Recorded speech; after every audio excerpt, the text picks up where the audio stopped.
Assalamualaikum warahmatullahi wabarakatuh. Kami dari kelompok 3 akan mempraktikkan coaching model Tirta pada kasus 3. Saya Nurhayana selaku coach, Bu Titik Prihatin sebagai coachi, dan Bu Siti sebagai observer. Assalamualaikum Bu Titik, gimana kabarnya hari ini?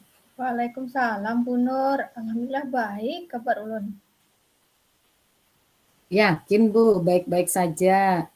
Kalau saya lihat, kayaknya belakangan ini Bu Titik kurang semangat ya. Saya juga melihat Ibu sedikit murung. Kalau boleh tahu ada apa ya Bu? Ya begitulah Bu Nur. Sebenarnya kalau boleh saya jujur, saya tuh perlu teman untuk curhat Bu Nur. Apakah Bu Nur mau mendengarkan curhatan saya Bu Nur? Insya Allah Bu Titik, saya mau mendengarkan apa yang Ibu Titik risaukan hari ini. Kalau boleh tahu masalah apa Bu Titik yang Ibu sedang hadapi? Bisa dong ceritakan kepada saya. Itu loh Bu Nur. Kemarin kan saya sedang supervisi. Tapi saat supervisi saya malah ditegur sama pengawas Bu Nur. Kok bisa Bu dapat teguran dari kepala sekolah? Ada salah apa Bu Titik? Iya itu Bu Nur, karena itu saya merasa masalahnya itu cuma sepele Bu Nur. Sepele seperti apa Bu Titik?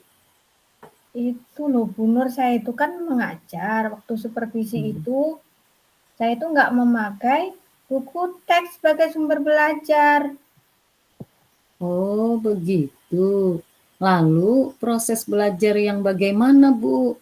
Yang membuat pengawas itu jadi mengkritik eh, pembelajaran Ibu di kelas. Ya, saya sih sebenarnya mengajar selama ini menggunakan berbagai sumber Bu Nur. Saya biasanya menggunakan buku referensi, buku-buku dari perpustakaan, kemudian menonton video, dan mengajak anak-anak belajar di lingkungan sekitar kita, Bu Nur. Ih, malah dikritisi, Bu Nur. Oh begitu Bu. Kalau boleh saya tahu, mengapa Ibu tidak menggunakan buku teks? Ya, saya sih merasa kalau apa yang saya lakukan selama ini sudah benar, menggunakan berbagai sumber belajar. Yang penting kan mengacu pada kurikulum, Bu Nur. Memangnya Betul salah ya, itu Bu Bu. Nur? Iya, kalau menurut saya itu sudah benar Bu. Tetapi kalau Ibu tidak menggunakan buku teks, lalu bagaimana hasil belajar dengan murid Ibu? Kan seperti yang kita ketahui, murid kita itu kan punya karakter dan gaya belajar yang berbeda, Bu. Iya ya, Bu Nur. Kok saya nggak kepikiran ke situ ya, Bu Nur? Padahal sejujurnya memang ada sih beberapa murid yang nilainya belum maksimal, Bu Nur. Nah, mungkin itu, Bu, pentingnya buku referensi yang pengawas harapkan, Bu. Nah, kemudian kalau boleh tahu, apa yang membuat Ibu resah dan kepikiran, Bu? Itu loh Bu Nur, pengawasnya itu menyampaikan masalah yang saya hadapi ini ke kepala sekolah kita. Saya kan jadi takut Bu Nur. Oh, begitu ya, Bu.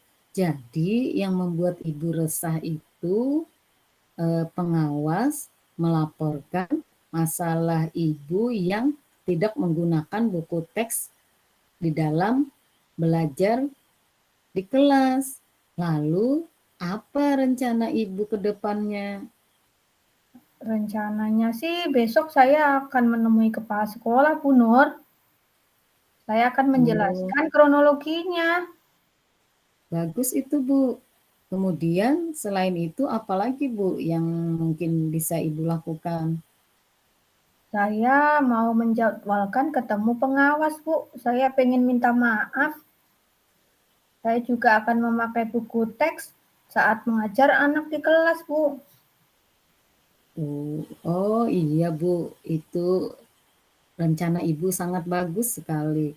Nah, kemudian dari rencana ini, lalu komitmen apa yang bisa Ibu lakukan? Besok itu, Bu, rencananya saya menghadap kepala sekolah. Dan saya juga sudah membuat jadwal dengan pengawas. Hari Rabu kami ketemuan. Terus besok saya kalau mengajar menggunakan buku teks sebagai sumber belajarnya, Bu Nur. Mantap itu. Kemudian, lalu dukungan apa yang Ibu butuhkan untuk melaksanakan komitmen tersebut, Bu? Saya sih pengennya sharing dan berkolaborasi dengan Bu Siti Zahra, Bu. Beliau kan mengajar satu jenjang dengan saya, Bu Nur. Oh iya, ide yang bagus, Bu. Semoga masalah Ibu dapat terselesaikan dan semuanya menjadi lebih baik. Semangat ya, Bu Titi. Terima kasih, Bu Nur. Saya menjadi lega sekarang ini. Ya, sama-sama Bu Titi. Semoga rencana Ibu berhasil. Terima kasih ya, Bu Nur, atas solusi yang pian berikan kepada saya. Ya, Bu Titi. Oh iya, Bu Nur. Saya mau Iya, saya mau izin dulu ya mengantar anak saya. Terima kasih loh Bu Nur atas bantuan pian. Assalamualaikum Bu Nur. Waalaikumsalam Bu Titi.